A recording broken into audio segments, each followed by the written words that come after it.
Will Smith, one of the most famous actor of Hollywood, হলিউডের সবচাইতে জনপ্রিয় একজন মার্কিন অভিনেতার নাম হচ্ছে উইল স্মিথ। রিসেন্টলি এই মানুষটা পুরো কোরআনটা পড়ে শেষ করেছে এবং এটা পড়ে সে কোরআন সম্পর্কে একটা মন্তব্য করেছে, Quran is the very purified কিতাব, Quran is the very crystal clear কিতাব। সে বলল কোরআনের মতো এত স্বচ্ছ, এত খোলামেলা, এত ক্রিস্টাল করে, এত সহজভাবে পৃথিবীর অন্য কোনো ধর্মগ্রন্থ আমি পাইনি। আর এই কোরআন পড়তে গিয়ে আমি আমার লাইফের দুইটা সমস্যার সমাধান পেয়েছি। এক নাম্বার সমস্যা ছিল দুইজন নবীকে নিয়ে। ইব্রাহিম আলাইহিস সালাম, তাকে যে পিতা হিসাবে মেনে নিতে হবে, এবং ঈসা আলাইহিস সালাম তিনি যে আল্লাহর ছেলে নয়, তিনিও যে একজন আল্লাহর সৃষ্টি, আল্লাহর নবী।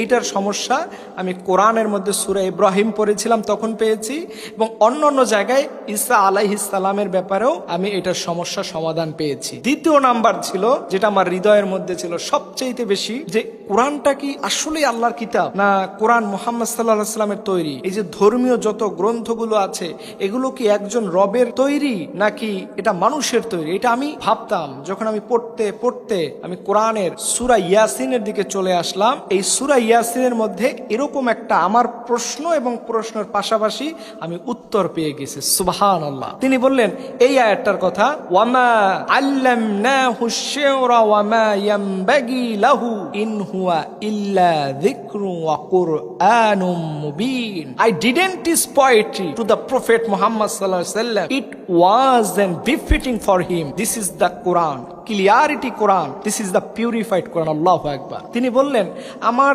দুইটা প্রশ্নের সমাধান আমি এই কোরআনে পড়ে আমার লাইফটা টোটালি চেঞ্জ হয়ে গিয়েছে। এই পৃথিবীতে দুইজন মানুষের জন্য এখন মানুষ বেশ কৌতূহল হয়ে বসে আছে। এক নাম্বার হচ্ছে ক্রিস্টিয়ানো রোনালদো এবং উইল স্মিথ। এর কারণ হলো এই উইল স্মিথের এখন ফলোয়ার সংখ্যা হচ্ছে 116 মিলিয়ন। 1 মিলিয়ন সমান 10 লক্ষ, আর 116 মিলিয়নকে গুণ করলে কত হবে বলেন তো? কত কোটি মানুষের সংখ্যা হবে? এত মানুষ তাদেরকে পছন্দ করে। সবাই ভাবতেছে যে আমরা একদিন হয়তো কোনো এক সকালে শুনে ফেলবো উইল স্মিথ সে কালিমা পড়ে মুসলমান হয়ে গিয়েছে, রোনালদো সেও কালিমা পড়ে মুসলমান হয়ে গিয়েছে।